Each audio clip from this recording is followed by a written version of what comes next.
¿Qué tal? ¿Cómo están? Bienvenidos. Esto es solo una vuelta más. Mayo, junio, julio, agosto, septiembre, octubre, noviembre, diciembre, entre 8 y 9 meses, literalmente un parto para el gobierno. Le arranca las hojas al almanaque y quiere acelerar, quiere que el tiempo pase. No la está pasando bien y los síntomas de este fracaso son la interna. Estamos rehenes de la interna de este gobierno fragmentado. Ahora, yo lo que les quiero decir es que la interna es simplemente el síntoma, la representación del fracaso de un frente que quiso ser diverso y terminó justamente fracasando en todos los números, en todos los indicadores. 7,1 va a dar la nueva inflación, no hay ninguna expectativa de que baje en los próximos meses, se está deteriorando el salario, vos lo ves. ¿Alguien te chequeó un billete de 100 en los últimos 2 años, por ejemplo? ¿Te acuerdas de 1000? ¿Vos te acordás cuando el 1000 te lo metían abajo del aparatito del ultravioleta? El tachero se daba vuelta y miraba el hornero a ver si era un pájaro de verdad o era si estaba falsificado. Todo eso es papelitos hoy.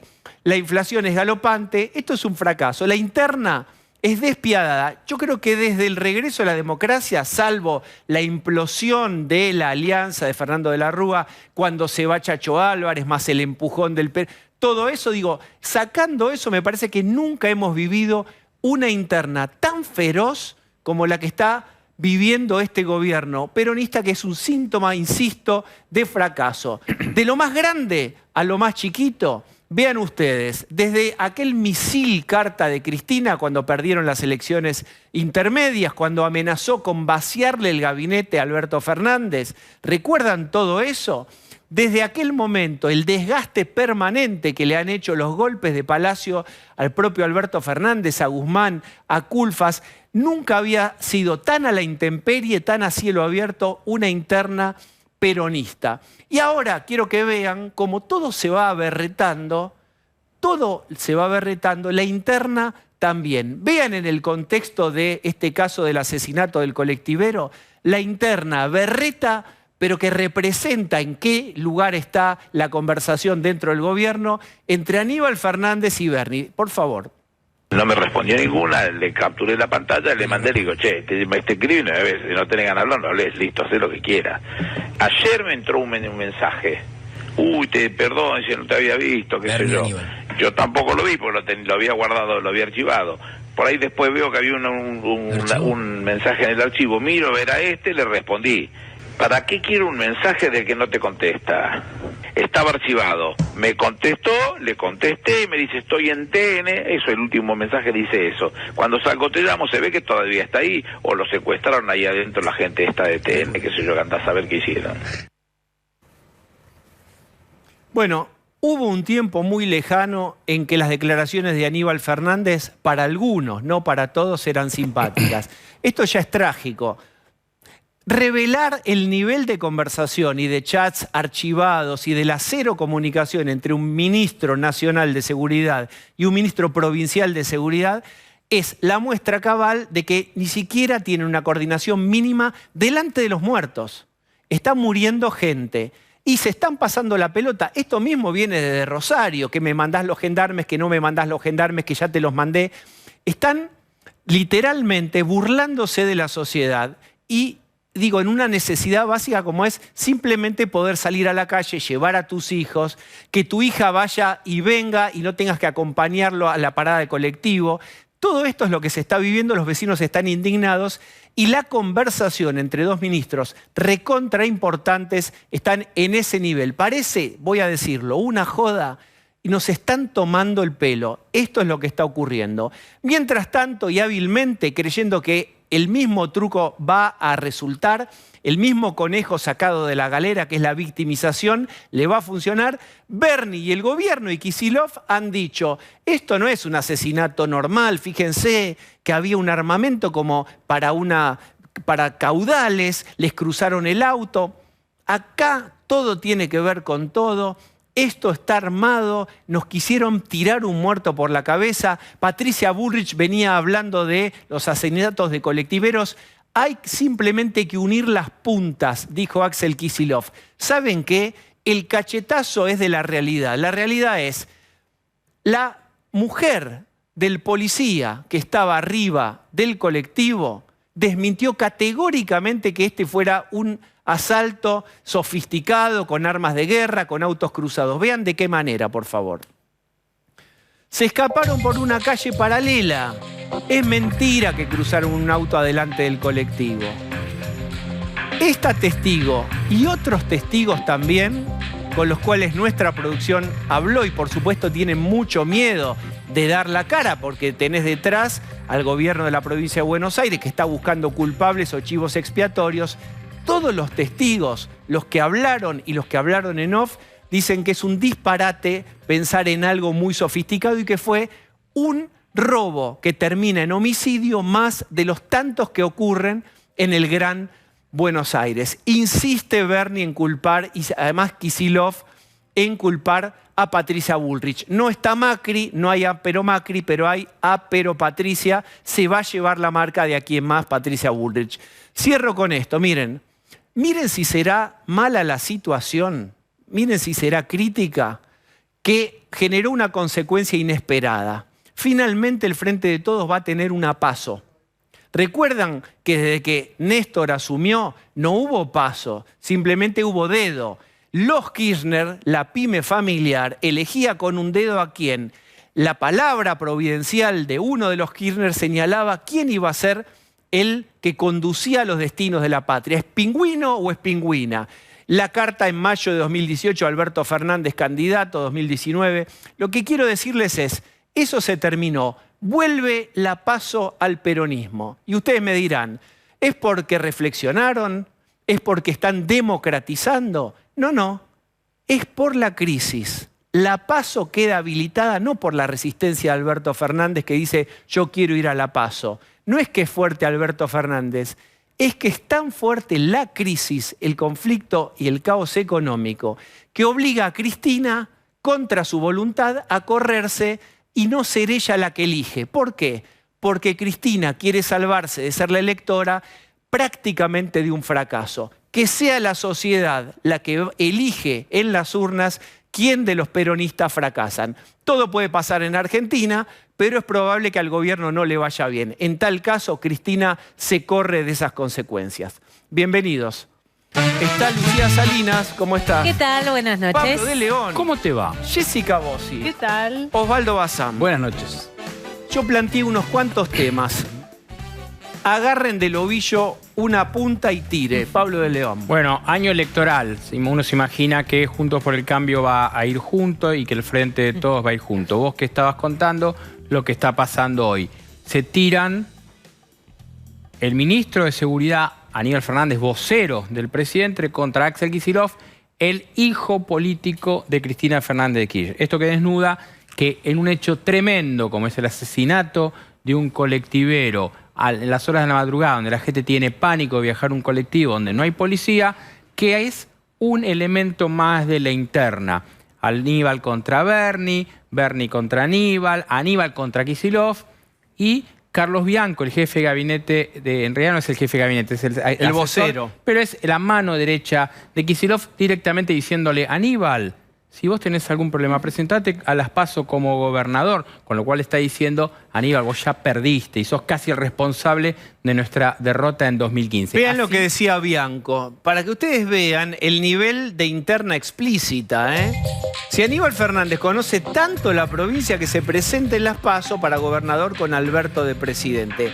Esa es la ironía de esta guerra que hay entre el gobierno de Kicillof y Alberto Fernández. Con lo cual hubo un cambio el 24 de marzo cuando Máximo Kirchner habla en la marcha de la ESMA a la Plaza de Mayo y dice, bueno, vamos a la PASO y que la gente decida. Acá hubo un cambio de estrategia del cristinismo. Perfecto, Alberto, ¿querés ir a la PASO? Vamos a la PASO. Animate vos a ir o contra Cristina o contra el candidato de Cristina. Hay mucho para hablar de esto. Yo lo primero que quiero decir es, para mí, humildemente, la PASO la habilita la crisis, porque Cristina se corre totalmente de que su dedo sea el responsable de elegir a alguien que no va a ganar. Mi humilde opinión.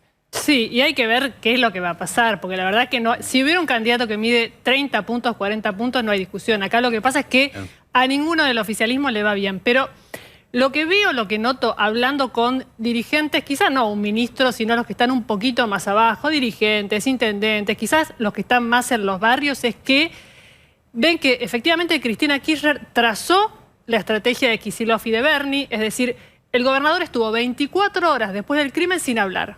Y quienes lo veían estaba como un poco, no sé si en shock, pero sin respuesta, sin reacción. Ayer se reunió a solas con Cristina Kirchner y después a la noche fue a los medios, a un canal, a plantear esta estrategia del complot. Todo tiene que ver con todo, el atentado de Cristina hasta acá. Llamó por teléfono a Bernie y sostuvo lo mismo. Lo hizo Bernie, que había dicho no vamos a denunciar la agresión, que sí lo haga. Y la preocupación que yo veo, que me parece que es genuina, que no es frente a los micrófonos de algunos dirigentes, es: Cristina, acá no está yendo contra los jueces del lawfare, está yendo contra la gente. Es decir, lo que termina ocurriendo es que se está peleando con ¿quién le sale a contestar lo del complot? Los familiares del colectivero, los vecinos, los que se sienten afectados por la inseguridad y dicen, si a la vuelta me robaron, ¿cómo van a decir que esto es raro si a mí me pasa todo el tiempo? Recuerden ustedes que aún en los peores momentos del kirchnerismo, Durán Barba, cuando medía, en aquella época que medía y tenía más participación, relevaba y otras consultoras que a vastos sectores del conurbano les preguntaban, ¿qué representa Cristina para usted? Alguien que me cuida, algún subrogado materno. Cristina sigue siendo aquella que cuida, tal vez para un montón de gente sí, pero yo coincido con vos que esto lastima la idea de Cristina te está cuidando. Hay también cierta idea de despegue absoluto de la realidad, que esto que lo venimos hablando hace mucho, pero fíjate que el kirchnerismo peleándose contra la gente del conurbano es algo que demuestra que no están con los pies en la tierra. Ya pasó cuando se pelearon con Messi. No te puedes pelear con Messi. Digamos, si lo pusieron a Messi como, por aquella foto con Macri. Desclasado. ¿Cómo? Como desclasado, digamos, que ya también lo dijeron sobre otros jugadores de la selección. La verdad, esto demuestra una falta de olfato que era justamente aquello que había caracterizado alguna vez al kirchnerismo. También hay una cosa que, unido a lo que dice Osvaldo, que es grave, que es la falta profunda de empatía. Ellos que se jactaban de entender a la gente, su propio electorado. Pablo ayer lo mencionaba bien y decía, esto toca el corazón del kirchnerismo, el corazón del electorado kirchnerista, la falta de empatía de salir a pelearse con esta gente, de denunciar en ese el territorio de ellos un complot, de poner por sobre encima de la víctima, que es una persona asesinada mientras trabajaba, la figura de Bernie. Bueno, por eso rotar, ¿quién es la víctima? Nosotros, de un complot, dice el gobierno, dice Bernie. Yo quiero recordarles algo y acompáñenme, o no, si no les gusta la idea. Circula esto de, en realidad manda la economía, la inseguridad no mueve la aguja. Yo les quiero recordar que en 2009 se llevó ganadora la elección de Narváez con un mapa de la inseguridad. Hace muchos años. Nunca vimos el mapa. Después no está bien, pero tomó la agenda. El mapa del delito no estaba, pero es cierto. Pero fue la agenda de la inseguridad. Y en 2013, Massa tomó el tema de la inseguridad con las cámaras en Tigre, que fue muy criticado. ¿Cómo vas a espiar? En ese momento era re Foucault todo. ¿Cómo vigilar y castigar? Ahora todo el mundo pone cámaras. Pero, digo, ya hubo 2 elecciones donde perdió el oficialismo kirchnerista por agenda de inseguridad. Yo hoy hablaba con un intendente, yo hablaba con un intendente del conurbano, un intendente del conurbano que tiene miedo de perder su distrito. Un intendente del conurbano que no se va a despegar de Cristina. Un intendente del conurbano que necesita que Cristina esté en la boleta para poder ganar su municipio. ¿Qué me decía? Un asalto, como el que vimos acá, de pibes entrando con armas a un colectivo a la madrugada, no es una excepción. Pasa todos los días, en todos los distritos del conurbano, todo el tiempo. Entonces, los intendentes que tienen contacto con la realidad, no los que viven en Puerto Madero y se van de vacaciones a Miami, los intendentes que trabajan en el territorio saben que esto pasa todo el tiempo. Entonces, el divorcio de Cristina ya es definitivo. Y el de Bernie, que parecía como el tipo que pisaba el territorio y se animaba, game over para la lógica de Bernie también. Sí, voy a coincidir, pero te voy a explicar por qué. ¿Por qué me tenés que explicar? ¿Coincidí? Sí, porque la verdad es que quería discutir un poquito. Pero no, hoy le pido, mira acá, me decís, no tengo más remedio y con mucho dolor que coincidir. Muy a pesar, muy a mi pesar. Lo que debe ser en casa la voz, ¿no? Pero por lo siguiente, muchas veces preguntamos en el conurbano ¿qué se puede desbordar? Entonces, la pregunta siempre va por el lado de la inflación, no alcanza la plata, el plan, que no llega el alimento o es malo el alimento del comedor. Y lo que te explican, o al menos lo que me explicaban a mí hoy, es que el temor que hay es la pueblada por el caso de inseguridad.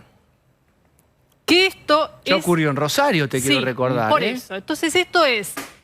matan al kiosquero, matan a un vecino que vos conocés, que hace lo mismo que haces vos, o sea que vos te ves representado en eso, y hay una reacción muy fuerte ante ese hecho, y eso es a lo que le tienen miedo. Ahora también, una vez dicho eso, los intendentes que dicen algo que es cierto, la seguridad es la provincia, es Bernie. Ahora, hay muchos que no hacen nada.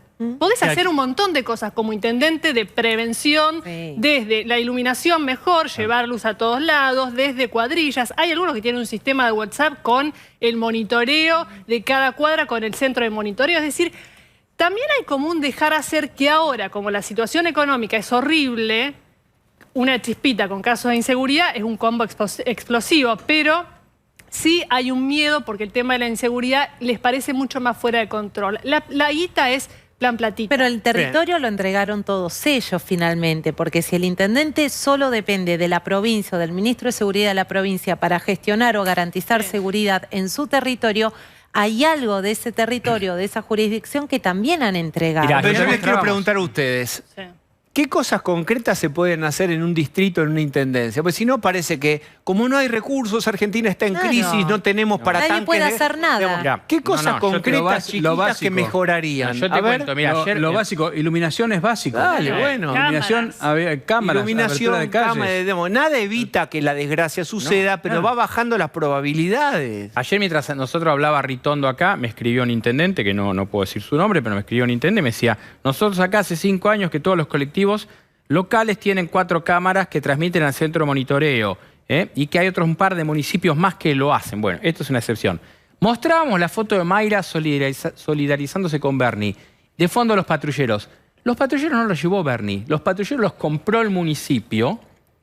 Mayra Mendoza, que le manda mucha plata en la provincia, porque es la mimada de la cámpora, compró patrulleros del municipio y Bernie va a sacarse una foto con patrulleros que compró el municipio, no él.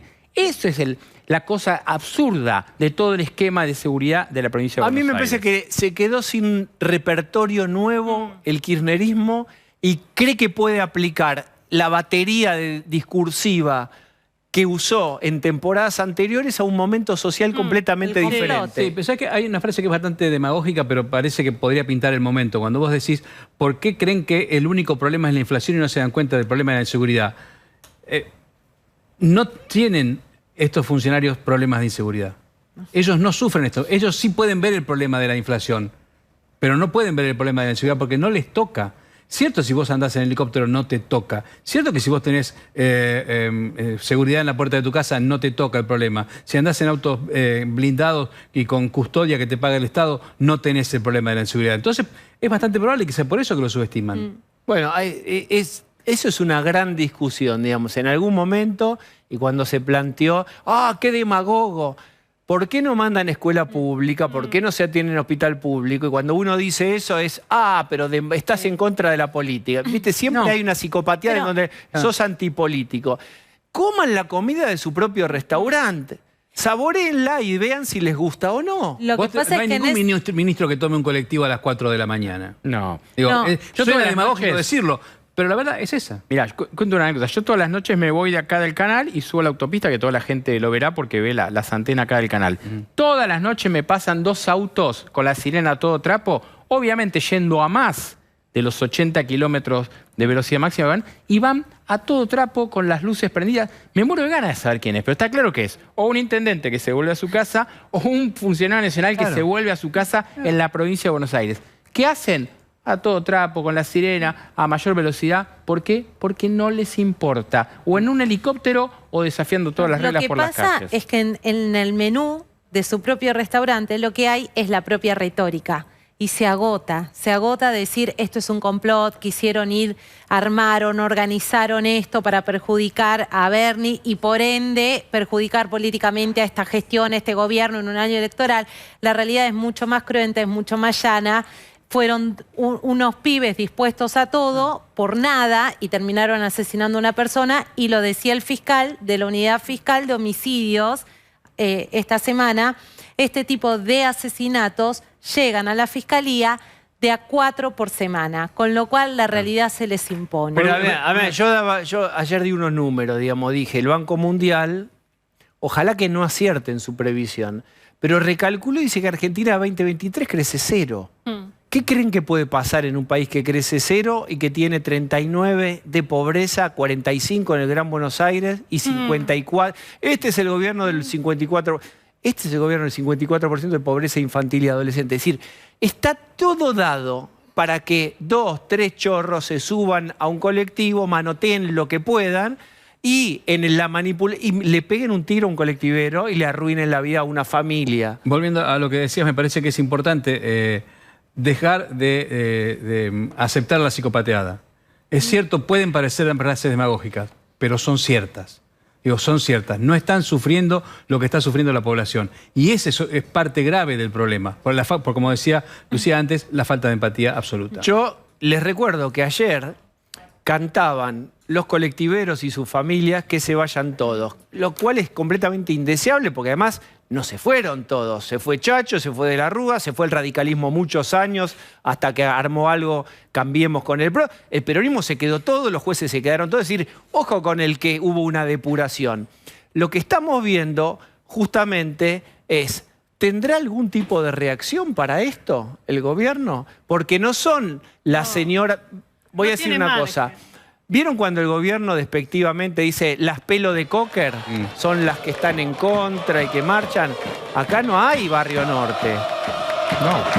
Y la respuesta a ello es que acá hay una interna de un gremio, que puede ser que haya una interna de un gremio, pero es un gremio que responde históricamente al peronismo. Entonces hay una disociación muy grande, pero ojo, yo creo que todos tenemos que ser cuidadosos en que esto no tiene una solución mágica votando a cuestiones consignistas. Me parece que la gente y nosotros los periodistas al preguntar, al hacer preguntas a los entrevistados que vienen acá, es pedirle respuesta, porque decir que la casta o que lo mismo de siempre no sirven, la historia es ¿cuál es la respuesta a esto? Yo lo que digo es, si va a venir ellos se ponen a discutir con Patricia Bullrich, lo cual en términos políticos me parece un error tremendo, porque Patricia Bullrich puede decir, yo cuando fui ministra de Seguridad hice esto, hice lo otro, y bueno, le van al terreno más cómodo con Patricia Bullrich. O tal vez será que quieren discutir con ella y no con una opción más moderada, porque creen que ahí pueden disputar de igual a igual.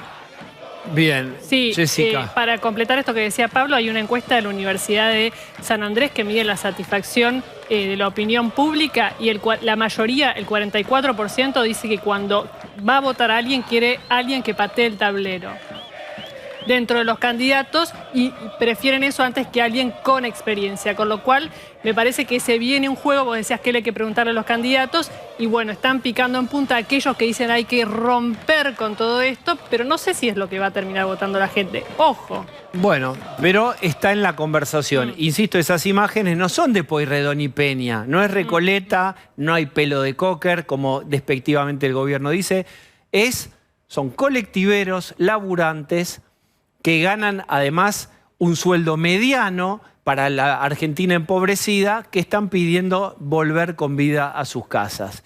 En este contexto de malaria, porque esa es la palabra, el gobierno intenta llegar con algo de nafta. A diciembre se acaban los dólares. Se acaba de lanzar el plan Soja 3.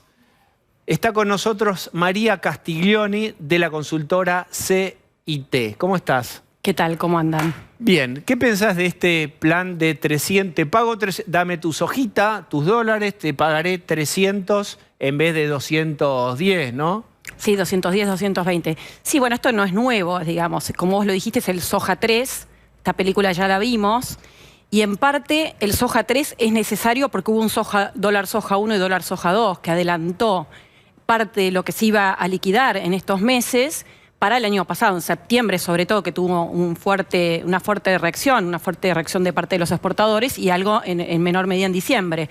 Eso permitió al Banco Central tener algunas reservas más, al gobierno nacional cobrar muchas más retenciones y con problemas grandes, ¿no? Con enormes desequilibrios y otros conflictos que generó, que es la mayor emisión porque obviamente el Banco Central compra más caro de lo que después vende, que es algo insólito. Y eso hagamos el roleplay. Sí. Estamos en el almacén, los grandes almacenes de la economía argentina.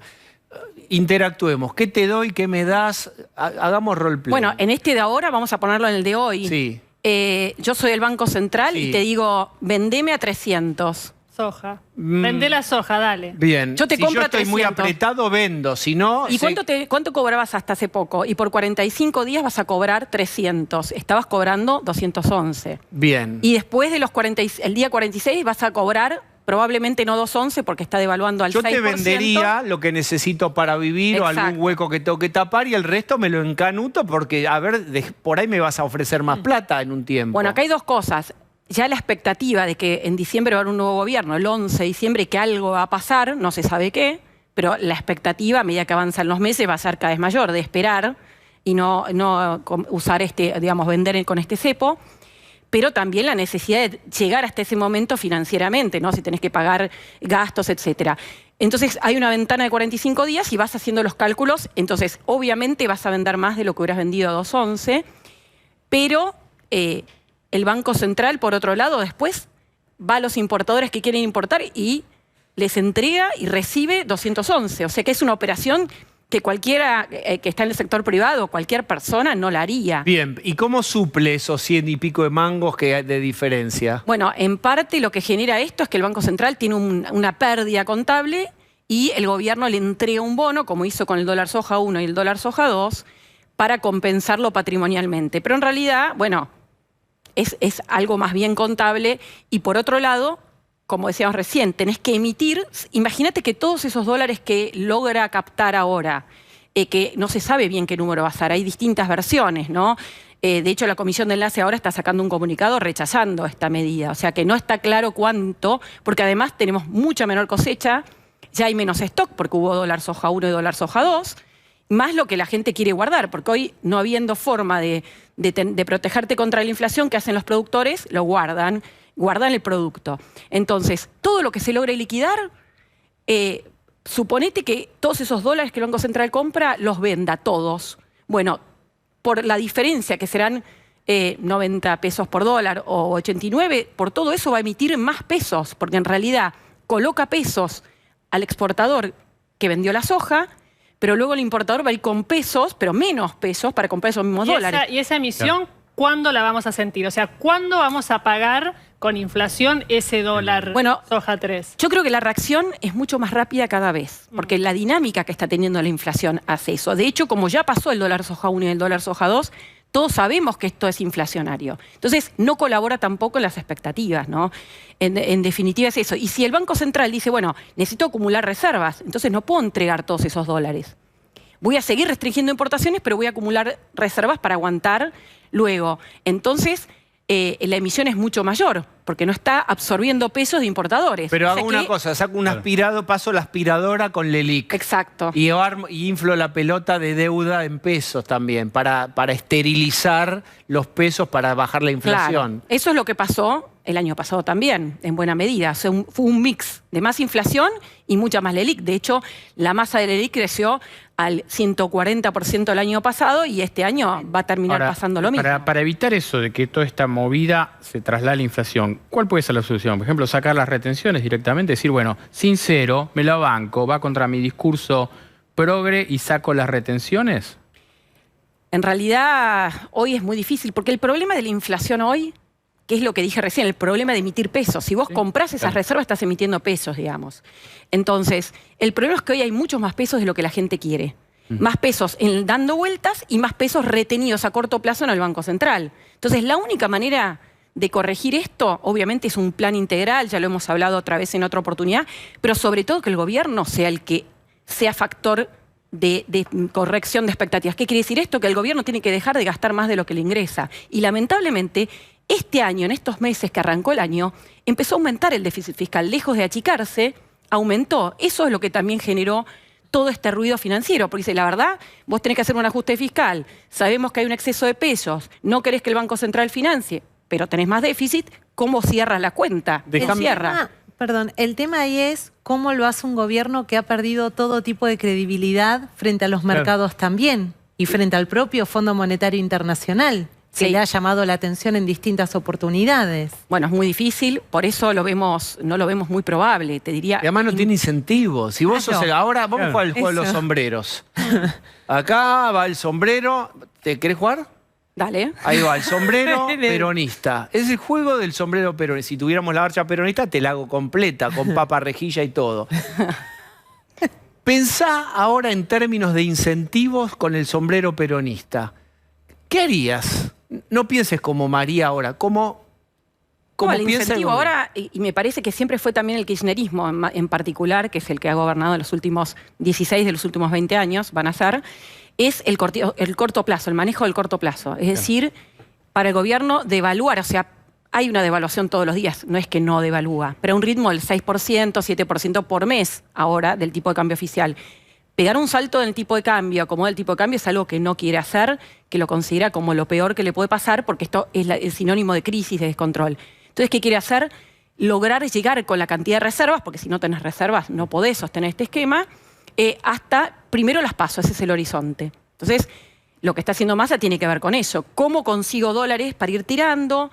Y trato de ir a los organismos internacionales a ver si me desembolsan algo más, porque este año, a diferencia del año pasado, cuando se firmó el acuerdo, el FMI el año pasado dio desembolsos positivos, le dio más a Argentina de lo que Argentina tuvo que pagar. Este año va a tener que pagar neto alrededor de 2.400 millones de dólares.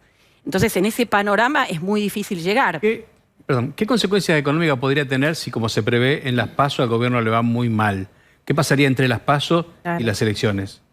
No, yo creo que primero es muy difícil saber cuál va a ser el resultado, si va a haber, digamos, si sale segundo, si sale tercero, digamos, cómo va a estar en relación al segundo. Probablemente tenga bajo porcentaje de votos, pero es una gran incertidumbre, ustedes lo estaban hablando, qué puede pasar y cuánta gente va a ir a votar también, ¿no? Que ese es otro gran signo de pregunta. En general, en las presidenciales es mucho mayor, en el 2021 fue muy bajo, pero bueno, no se sabe. Yo creo que no va a ser tan claro como el 2015, donde el resultado electoral ayudó a llegar. De hecho, ganara quien ganara, Scioli, Massa o Macri, era visto como algo mejor respecto de lo que había. Hoy eso no está tan claro todavía. Entonces, es difícil saber qué va a pasar y también es difícil saber si hay un mal resultado, cómo va a ser la interna, ¿no? Cómo va a manejar el gobierno Alberto frente a Cristina, qué va a pasar con Massa. Entonces, todo eso no sabemos. La verdad que el tema de la separación de tiempo entre las PASO y la definitiva en un país en crisis es un problema, porque la ventana de tiempo es peligrosa. Es muy larga. Vos imaginate este escenario. No digo por en general, por lo que es Argentina hoy. Vos imaginate este escenario. El presidente no es candidato, yo creo que en el mes que viene se va a bajar, no va a ser candidato. Imagínate un peronismo quedando afuera del balotaje, porque si el fenómeno Milei crece y el castigo, incluyendo el tema de la inseguridad que hablábamos antes, contra el gobierno es tan duro, imagínate un gobierno con el presidente sin correr y con el peronismo fuera del balotaje. Yo creo que es un escenario para análisis nuestro, pero también para preguntarle a gente como María que vea qué va a pasar ahí. Y la otra opción, que es que llegue al balotaje un gobierno en campaña, te la regalo también, porque un gobierno que está arañando como para seguir.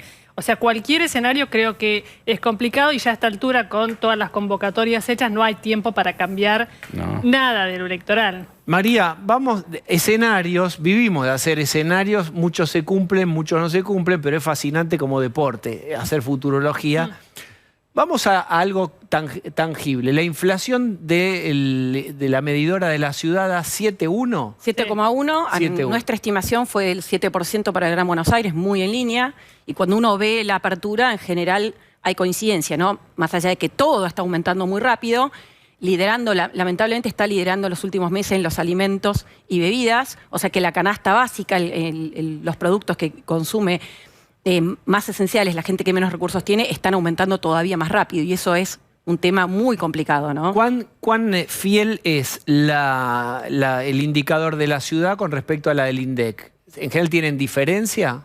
En general, si uno mira la ciudad, el INDEC a nivel nacional, el INDEC del Gran Buenos Aires, nuestro indicador o el de algunas otras consultoras que lo miden, las diferencias son muy marginales, sobre todo cuando uno mira interanual.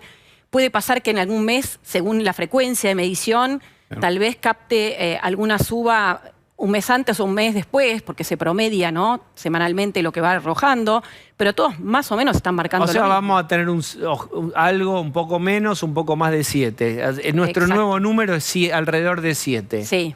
En un momento la carne se levantó la carne que estaba dormida, ahora van a ver la inflación. La carne ya se levantó y traccionó porque es una buena parte de la composición de la canasta alimentaria. ¿El nuevo cuco cuál es que está traccionando alimentos? En realidad, en marzo en particular, carne siguió teniendo un efecto fuerte, pero mucho menos que febrero. Pero bueno, no fue la carne vacuna, es el pollo, porque cuando la gente ve el aumento de la carne vacuna va a comprar pollo, cuando sube el pollo va a comprar cerdo y así. Y siguen las frutas y verduras, y la verdad es que cuando uno abre, la mayoría, más allá de que hay precios justos y que el gobierno está redoblando la apuesta, uno ve que todos los precios están aumentando muy rápido.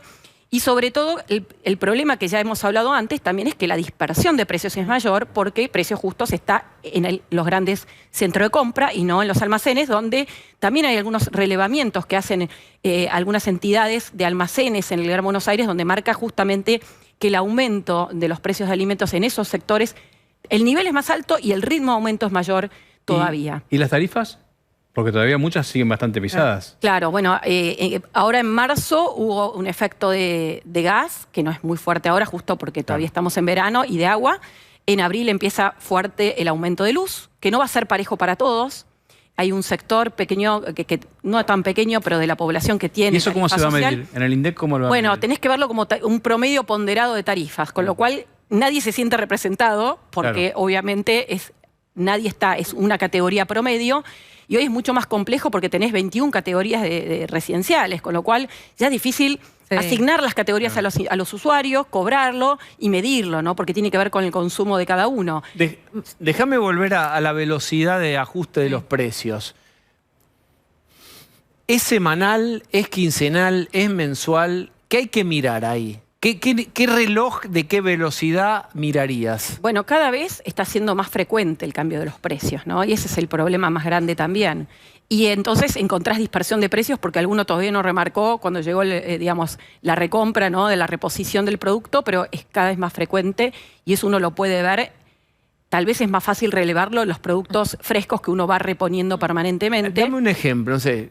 ¿Cada cuánto vos haces compras vos? Sí. Decime Tengo 4 hijos, así que además bueno, danos un ejemplo. Mucho consumo. No es muy ortodoxo, pero danos un ejemplo de la economista yendo a comprar. ¿Qué te llama la atención a vos en velocidad de precio? Bueno, los lácteos este mes fue tremendo. Sí. Sobre todo, digo, incluso salvo los que están en precios justos, que por ahí uno va a las 4 de la tarde y ya no hay. Decime ¿no? sin marca, pero... No, bueno, yogur para beber. ¿Cuánto valía y de cuánto son los saltos? Aumentó como 100 pesos el litro en una última semana, por ejemplo. En una semana. Y a ese ritmo de incremento del costo de este tipo de alimentos, ahora se viene un 7% de inflación. ¿Cuál es el peor de los escenarios que podemos tener este año? En términos de inflación, bueno, yo te diría, trabajaría, es difícil, escenarios, yo diría, si el gobierno logra mantener, digamos, de alguna manera, este escenario de devaluación controlada del tipo de cambio, logra, imagínate, acumular algo de reserva, sostener el statu quo, ayudado por expectativas de que, bueno, hay elecciones, vamos a ver qué pasa, esto se acaba, el Fondo Monetario está ayudando a Argentina, a pesar de todo esto que le está diciendo, está dando, digamos, nos está acompañando. ¿Qué significa esto? Que va a seguir desembolsando a medida que ven, si no vamos a entrar en default. Eso permite que los organismos internacionales puedan seguir prestándonos, si no esto sería mucho más complicado. Estos canjes que está haciendo el gobierno, con todos los ruidos que generan, van pasando. No es nada fácil, es muy inestable. Y bueno, la inflación va a estar entre 6 y 7 o arriba del 7% todos los meses. Lamentablemente es muy difícil esperar algo mejor en este periodo. Quiero hablar de un precio muy sensible. Algunos dicen, esto no tiene que ser llamado precio. Vamos el salario. ¿Qué es un precio también? Se actualiza en el promedio, digamos, uno sabe que los que tienen buenas paritarias, los grandes gremios, están más a salvo, pero el resto estamos más a la intemperie. ¿Cuánto está perdiendo el salario contra la inflación? Bueno, como bien dijiste, es muy despareja la performance cuando uno lo mira, y de hecho cuando mirás el salario privado registrado, el promedio de los que están en blanco, digamos, que releva el INDEC, medianamente fue acompañando la inflación en el promedio, pero ahí tenés sectores que le han ganado la inflación, por ahí los que son sectores con mayor poder de negociación, donde la actividad está funcionando, y otros que están perdiendo. Y luego tenés todo el sector de autónomos, monotributistas, monotributo social, que la evolución es muy negativa. Es decir, el año pasado la inflación fue 95, los salarios de los ingresos de todo ese sector aumentó 65%. 30 puntos. Es una diferencia abismal que se está manteniendo. Ya hay datos de enero que marcan lo mismo. Ahí está la catástrofe electoral. Exacto, por eso en esos está la 20 y pico, 30 puntos está la catástrofe electoral. Por eso la pobreza aumentó, ¿no? Lo que le está ocurriendo es que el empleo que se recompuso, sobre todo fue empleo formal. Gente que por ahí estaba en relación de dependencia, perdió el empleo y está teniendo cuenta propismo, pero con un ingreso mucho más bajo. No solo el ingreso es más bajo, y además la dinámica de su ingreso está por abajo de la inflación. Es una combinación complicadísima. O sea, cuando se habla de no hacer una reforma laboral, porque hay que mantener los secretos, ya ocurrió. Ahí está, la precarización, el fantasma de la precarización laboral ya está entre nosotros. Totalmente. Que no ajusta por cantidad, no hay grandes despidos. Simplemente con la inflación dejan morir los aumentos y no hay que echar a nadie porque la masa salarial es la misma, nada más que todo el mundo cobra menos. Exacto. Esa es la precarización. Sí. El único que se está salvando en estos tiempos, porque el primer año de la pandemia no lo fue, es el sector público, que hoy está teniendo recomposición de ingresos reales. Lo cual, digamos, cuando uno mira las cuentas públicas se ve también, es uno de los rubros que viene aumentando. Bueno, algunos grandes gremios, camioneros, aceiteros, tienen una paritaria fuerte, pero en estos días supimos, la colega Elizabeth Pejer en Clarín cuenta que Massa les ha dado algunas exenciones en algunas partes de ganancias, con lo cual gremios con alto poder de negociación sí mantienen. Bancarios, por ejemplo. Igual yo quería una aclaración.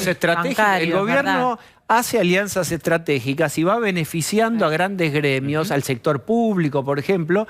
También, buenísimo el que lo puede disfrutar, nada en contra de eso, pero desatiende sobre todo al sector privado. Pero continuando lo que decías con respecto a la reforma laboral que ya en la práctica existe. En la práctica existe, pero encima es mucho peor, porque como no existe, los empresarios no toman nuevos empleados, porque tienen miedo a las licitaciones, a los juicios laborales y todo eso. Con lo cual, existe en la realidad, no existen los papeles y todo se complica, es mucho peor. Es de la peor manera, porque además las pymes, sobre todo, son las que más miedo tienen de emplear justamente nuevos trabajadores por la industria del juicio, los problemas. Y además hay otra cosa que quería aclarar que es importante, que lo ve cualquiera que tiene un ingreso en relación de dependencia, que es que digamos, todo lo que hay que aportar, los aportes y ganancias, etcétera, no ajusta al mismo ritmo. Entonces, por ahí, cuando se negocia una paritaria, el aumento de bolsillo finalmente es menor que el que se decreta y se acuerda en la negociación paritaria. Por eso hay algunos que tienen algún tipo de exenciones, pero no es generalizado. Entonces, todos sienten eso en su bolsillo, ¿no? Hay gente que pasa de monotributo a autónomo, digamos, porque cobra un poco más y ya pasa autónomo y ahí ya entra en un infierno. No lo hagan. Consejo, no lo hagan. Claro, pero en ese sentido conviene no hacer horas extras. Pero te recategoriza sola la FIP. Claro, te pasaste 10 te lleva a la marginalidad. No cobrar más porque en realidad te lleva, decilo. Te lleva a la marginalidad, la informalidad, estar fuera del sistema, digamos, los incentivos están al revés, ¿no? Entonces eso es un tema que es importante. Y el último tema es que si la economía no crece, por más que queramos, digamos, la ley de la gravedad existe. O sea, el salario real no puede aumentar si la economía no crece, si no somos más productivos. Y ¿Qué es lo que yo veo que se repite mucho y nosotros repetimos mucho? ¿Qué significaría crecer? En ejemplos concretos. Porque se habla... Ejemplos. Bueno, crecer significa que el PBI crezca, esa es la medida más agregada, y en realidad cuando se habló el año pasado mucho, decir, ¿qué combinación 2022? Aumentó la pobreza, pero creció la economía. No, creció en promedio, pero cuando uno mira la dinámica mensual, desde septiembre, mes a mes, la economía está cayendo. Sería inversiones, que el que tiene una planta agregue una nueva línea productiva, que haya más mercado. Claro, la única manera de crecer es que justamente puedas producir más. Y para poder producir más tenés que ser competitivo, tenés que tener los incentivos, tenés que ganar y obviamente necesitas de la inversión. En Argentina no es que no hay inversión, pero ya ha crecido en alguna medida, pero no es pareja, tenés cuellos de botella. Por ejemplo, todavía tenés problemas con la energía, la disponibilidad de energía en invierno para las industrias, que es fundamental, y del gas sobre todo, ¿no? Que todavía no se terminó el gasoducto, así que veremos qué pasa este invierno. Es una cuestión. La infraestructura que no está... Bien atrasado el gasoducto. Está súper atrasada. Digamos, lo que es toda la disponibilidad de la conectividad, de la tecnología. De hecho, hay enormes dificultades para seguir pagando afuera ciertos servicios tecnológicos para poder estar al día. Entonces, más cargas, impuestos, trabas y regulaciones que hace que los recursos de la empresa se desvíen en atender a esas crecientes regulaciones y no en ver cómo somos más productivos, ¿no? El tema impositivo. Yo recuerdo a Mercedes Marcó del Ponto oportunamente y otros integrantes del gobierno diciendo que nada muestra en la historia, no hay evidencia de que bajando impuestos haya mayor inversión. Eso es palabra de algunos referentes del gobierno. ¿Qué pensás vos? Muchos que están, Pablo decía, bajamos impuestos y eso van a ver cómo redunda en mayor inversión. ¿Es así?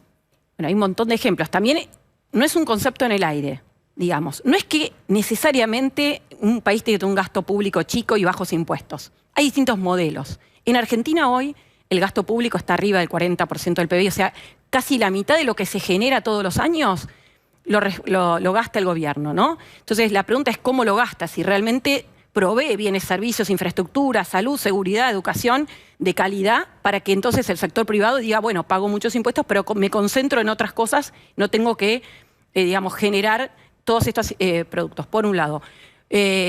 Por otro lado, hay impuestos muy distorsivos que encarecen la cadena productiva. Entonces, sí, bajar impuestos en Argentina, con la cantidad de impuestos que tiene, que cuando uno mira la carga efectiva en las empresas, si uno pagara todos los impuestos, es disparatadamente alta. Decime un país que le bajaron los impuestos y creció la inversión. Yo te doy un ejemplo en Argentina. Cuando se sacaron buena parte de las retenciones, cuando asumió el gobierno de Macri.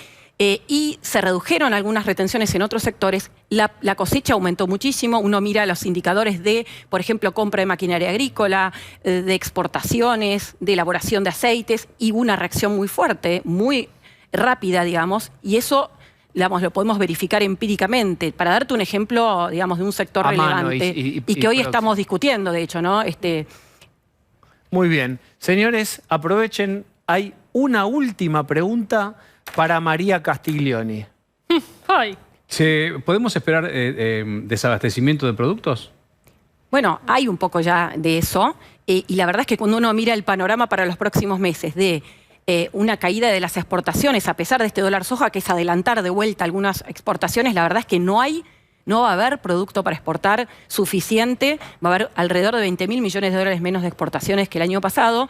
No estarán entrando, obviamente, dólares por otra vía. Por lo tanto, la variable de ajuste para no devaluar, como dijimos antes, van a ser las importaciones.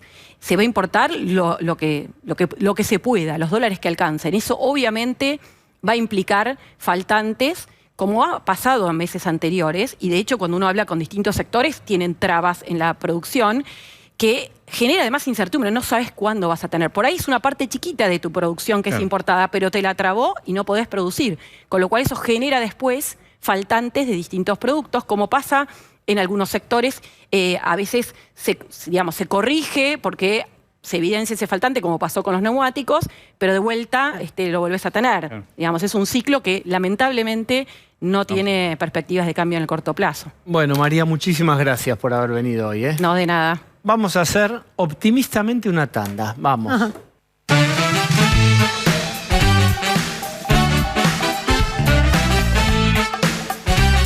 Muy bien, se suma Rolo Barbano. Hola, Rolo, ¿cómo estás? ¿Qué tal, Diego? Muy buenas noches. Novedades, el caso del policía, el colectivero asesinado. Hay novedades porque hay un nuevo detenido en la causa que investiga el crimen del colectivero Daniel Barrientos, ocurrida en Virrey del Pina. Este tercer detenido tiene que ver con el auto que usaron los asesinos para ir a robar el colectivo que manejaba Barrientos, donde lo terminaron matando. Es un Fiat Siena que está filmado llegando al lugar donde ocurrió el asalto y que luego está registrado huyendo del lugar y que la policía terminó encontrando quemado. El nuevo detenido tiene que ver con el origen de ese auto, porque la investigación que conduce el fiscal Gastón Duplá lo que logró determinar es que ese auto, a su vez, era robado. Lo habían robado el 25 de marzo pasado en la zona de Ciudad Evita, siempre en La Matanza. ¿Cómo lo habían robado? Con una modalidad que es cada vez más habitual en la provincia de Buenos Aires y que tiene que ver con el delito ordinario, con el delito común. Lo que hacen es abren cuentas en aplicaciones de viajes, ¿sí? Las que ustedes todos conocen. En este caso se trataba de la aplicación Didi, y piden un viaje. Pidieron el 25 de marzo un viaje desde San Justo hacia Ciudad Evita. Así es como termina apareciendo el auto. Ese 25 de marzo, los falsos clientes, los falsos pasajeros, asaltan en el trayecto al dueño del Fiat Siena, que se estaba haciendo unos mangos como remisero de esta aplicación de viajes, y le roban el coche. El coche se lo quedan, y están investigando ahora los policías conducidos por el fiscal Duplá por dónde estuvo circulando, porque también hay que decirlo, y este es otro llamado de atención para Sergio Berni, que el auto fue robado el 25 de marzo y este lunes apareció en un robo en La Matanza, circulando sin ningún tipo de problemas. Lo que hicieron los investigadores es detener a un ladrón que está vinculado con la forma en la cual los asesinos de Daniel Barrientos consiguieron ese coche que terminaron quemando después de cometer el crimen para borrar, obviamente, huellas digitales y otras huellas que pudieron haber dejado adentro del vehículo. ¿Cruzaron el auto? Ya hay testigos que dicen que eso de ningún modo cruzaron el auto y que fue una modalidad delictiva como para saltar un blindado y que eso da sospechas y bla. Inédito, como dijo.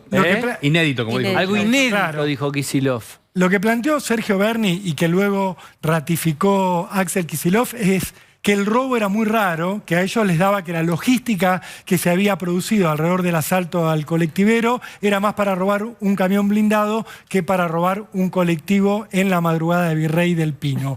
Dijeron, para sostener esto, que entre las cosas llamativas aparecía el hecho de que le hubieran cruzado un auto delante al colectivo que manejaba Barrientos para los ladrones bajar y subirse luego al colectivo, cometer el robo y matar al chofer. Los testigos que empezaron a declarar ante la justicia, algunos de los cuales también hablaron con los periodistas, desmintieron esta versión. Dijeron, el robo ocurrió como tantos asaltos que hay en colectivos en La Matanza. Los dos ladrones que se subieron al colectivo estaban en una parada.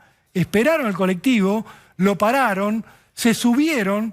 Por supuesto, Barrientos creía que eran pasajeros comunes y corrientes. Cuando estaban arriba del colectivo, amenazaron con armas a los 9 pasajeros que había a bordo y al colectivero.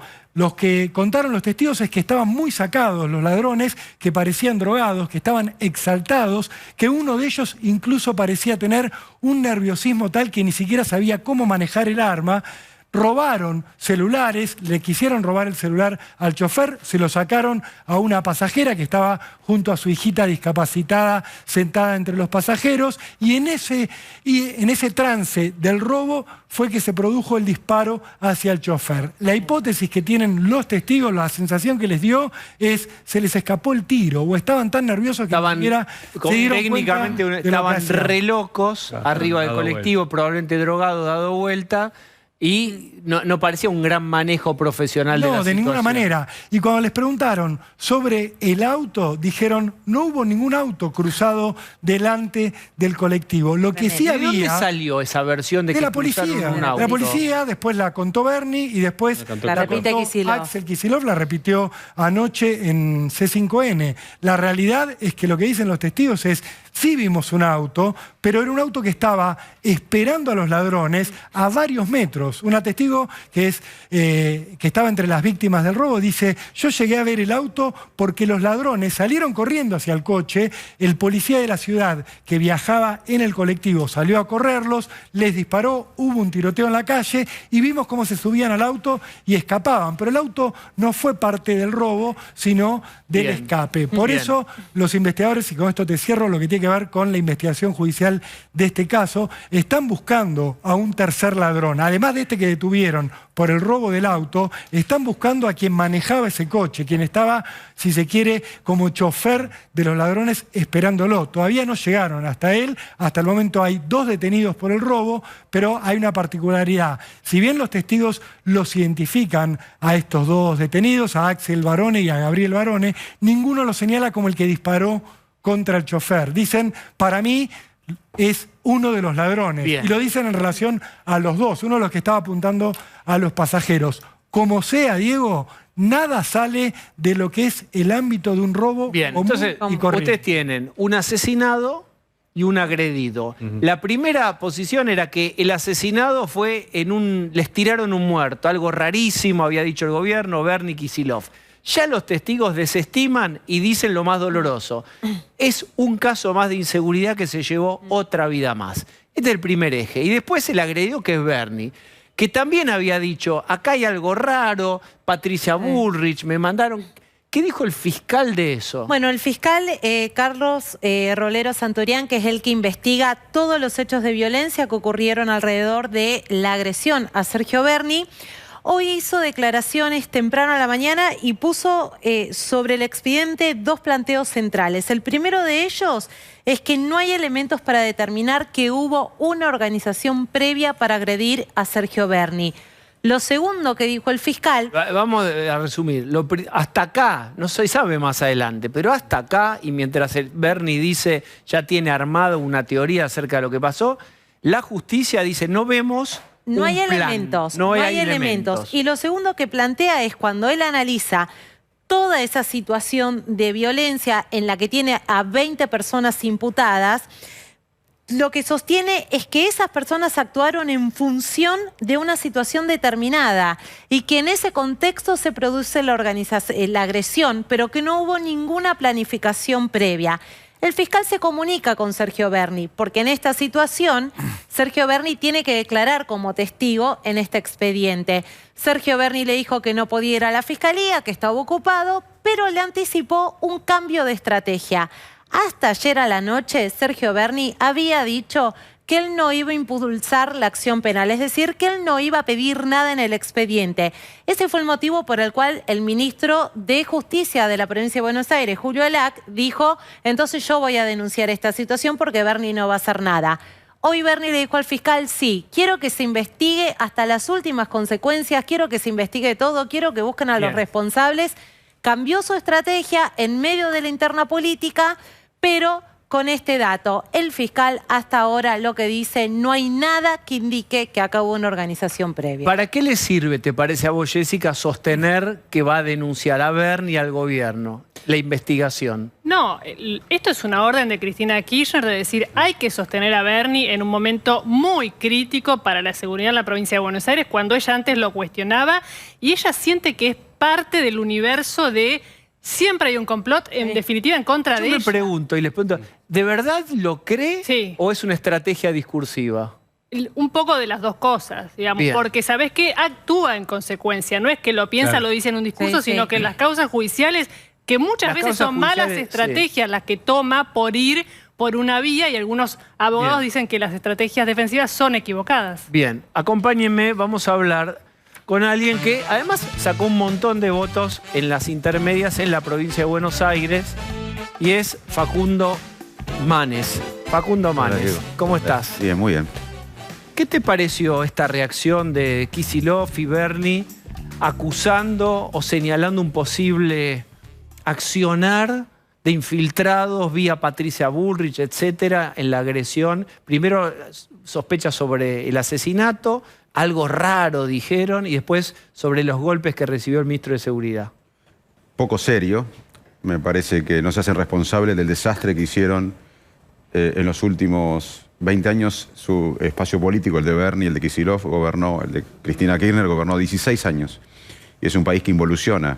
Hay más desigualdad, más pobreza, más violencia. Y no se hacen cargo. Hablan como si no gobernaran, ni que hayan venido de otro planeta, ¿no? Hace 16 años, del último 20 que gobiernan, y el delito es muy complejo. Para mí también es poco serio decir que esto se resuelve a lo guapo. Vimos que no se resuelve a lo guapo. Y también es poco serio, sinceramente, decir que el delito en la Argentina se resuelve de un día para el otro. Pero sí es importante saber que se puede, si el Estado estaría presente, se puede hacer mucho para el delito peligroso. Por ejemplo, no solo poner más gendarmes o policías, sino también más escuelas, más contención para la violencia femenina en los barrios calientes, más inteligencia. Acá no hay inteligencia, se pone patrullero a veces. La Argentina reacciona, acá hay un síntoma y reaccionamos, pero nunca hay predicción del delito, inteligencia. Hoy el mundo tiene una tecnología como para combatir las zonas más peligrosas. Y el tercer punto, que se puede mejorar mucho la fiscalía, la justicia, el sistema penitenciario.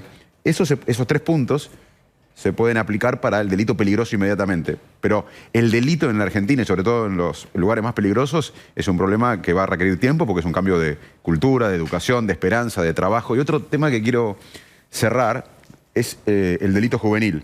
También tenemos que hablar del delito de la próxima década, ver cómo está impactando la desigualdad, la pobreza, la falta de rumbo en los jóvenes. Y en el mundo también hay elementos para predecir. Te lo puedo hablar de la neurociencia, de lo conductual, cómo muchas veces la falta de futuro, la desigualdad social produce violencia. Pero acá no se habla nada, se habla de telenovelas, tal dijo algo, tal otro echar la culpa. La verdad que todo es poco serio, estamos en un clima casi anárquico en el país. Te llevo a tu campo, a tu expertise original. ¿Qué tiene de atractivo las teorías de complot conspirativas? Los rumores. Todo tiene que ver con todo. Acá hay que unir la línea de puntos. Las frases de Cristina, de Kicillof, acerca de que en otro lugar hay un armado, un poder que nos persigue, nos perjudica. ¿Qué tiene de atractivo para una parte de la población, te parece, este para la armado parte que apoya a ellos? Sí. ¿Y por qué alguien apela a ese recurso, te parece? Muy bueno, porque vamos a hacer otro ejemplo, pero que es claro para todo el mundo. ¿Viste cuando se manejaban los bolsos de López que tiraba o la plata que contaban los Báez? ¿Te acordás? Sí, claro. Yo le preguntaba a muchos amigos que apoyaban al kirchnerismo, que mis amigos eran honestos, gente de bien, que quería el bien para el país, pero no, decían, no, lo inventó Clarín. ¿Te suena familiar esto? Absoluto. Bueno, ¿qué pasa en el cerebro? ¿Qué pasa? Lo mismo que me pasaba a mí, o sea, no quiero poner más ejemplo, pero hay un conflicto cuando esa persona honesta tiene un ideal y le confrontan que su ideal no es lo correcto o no está pasando, tiene una disonancia cognitiva, que es un malestar tremendo. Entonces no es justificar al líder o a la líder de ese espacio, es que se está atacando la identidad. Exacto, porque la construcción de la identidad. Nada que ver, pero me pasó a mí con Alfonsín. Yo tenía 14 años, apareció una persona que nos hablaba de democracia cuando el peronismo quería hacer un pacto sindical militar para que no pase nada. Venía una persona que no sé, llevaba la vida, la democracia, y yo me enamoré de esa figura como muchos argentinos. Tenía 14 años. Después fracasó económicamente. Sin embargo, años más tarde yo me peleaba, estaba como residente, y la gente criticaba a Alfonsín la economía y yo me enojaba. Y después con los años aprendí, cuando estudié el cerebro, que no era tanto por Alfonsín, que yo me enojaba, sino porque la crítica hería mi identidad. Entonces, por eso uno inventa y hace invenciones mentales para justificar lo injustificable. Así funcionamos todos, también lo del lado nuestro también. Por eso, la Argentina, ¿qué nos puede unir? Nos puede unir un sueño colectivo, porque el problema que yo veo para la próxima elección, porque recorro el país y veo que la sociedad ya no escucha la política.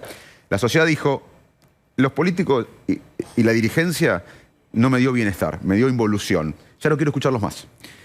¿Qué va a pasar? Puede haber una victoria de un sector con la mitad del país en contra. Y eso fue una victoria trágica que nos haga tener otra frustración. Entonces, ¿cómo salimos de esto? Por arriba. Por arriba con un proyecto como fue la democracia, ahora es el desarrollo. Bien.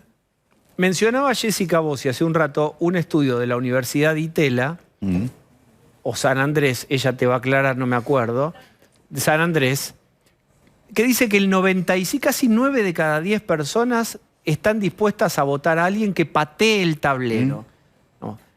Patear el tablero no es es quizás dentro del sistema, pero algo de shock. Sí. ¿Qué pensás vos de esta expectativa social de patear el tablero? ¿Y qué tiene de pateador de tableros el radicalismo? Mira, recién me mandaron la encuesta que menciona Jessica por WhatsApp, pero no la pude ver, pero debe ser esa. Así que le agradezco a Jessica y a vos que me comenten. El otro día en Junín estaba recorriendo y fui al hotel y después de un día intenso me senté a tomar una una bebida.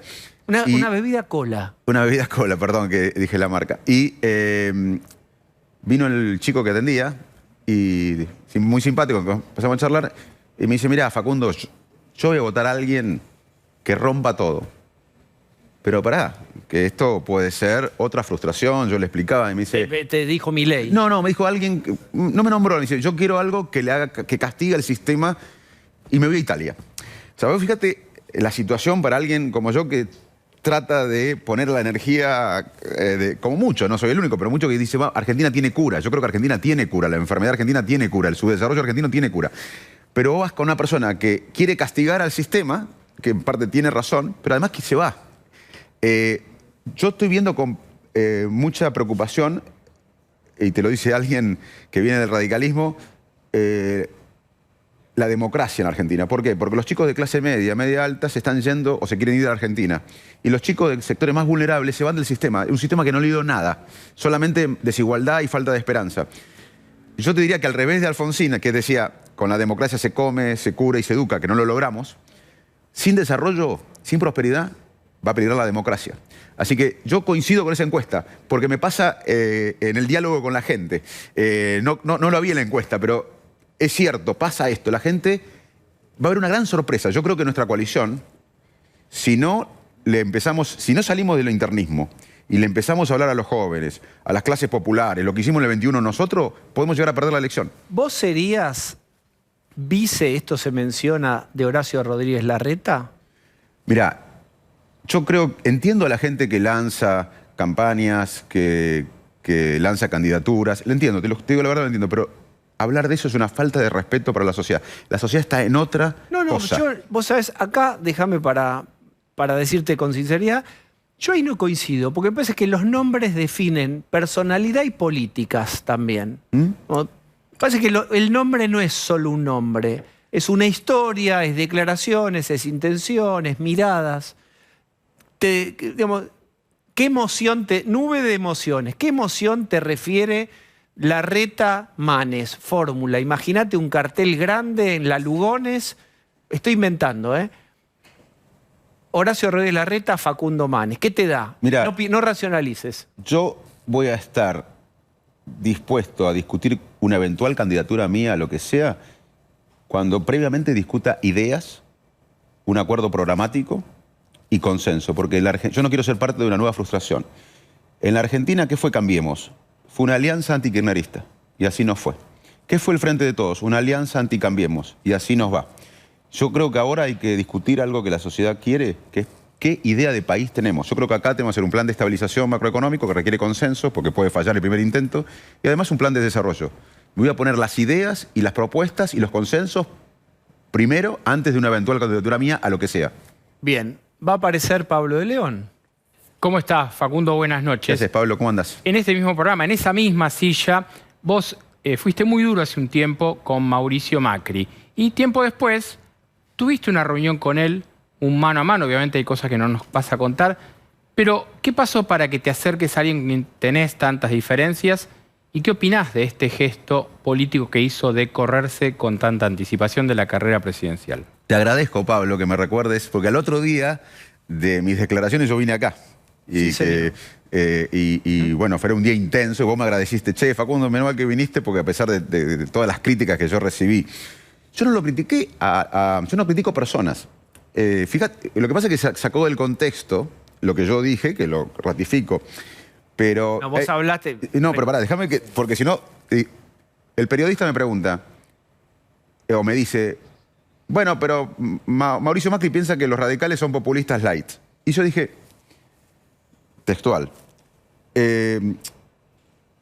espero que reflexione el expresidente, porque en su gobierno, yo critiqué una medida de gobierno que aparte lo criticó Carrió, lo criticaron todos. No sé por qué todo el mundo se la agarró conmigo. Así que yo no pero critiqué... ¿vos qué dijiste? Si llegaste al año, lo mismo, una crítica a una gestión de gobierno, no a una persona, primero. No critiqué a Macri, critiqué a una gestión de gobierno. Es diferente criticar a lo personal con criticar una gestión de gobierno, que lo ratifico. Y además, lo que dije, lo que dije yo lo había dicho Carrió, lo dijo a la semana Carrió, pero volviendo y no sé a Pablo, por qué se armó tanto lío. Cambió? No importa. Él es el líder del PRO, sí, que es un tema que va a resolver el PRO. Y yo soy una persona que pertenece a la misma coalición de otro espacio, que en la provincia de Buenos Aires fue más que el radicalismo, fue peronismo, PRO, independientes, radicales, que expandimos la coalición y gracias a eso le ganamos al peronismo unido por primera vez del regreso a la democracia.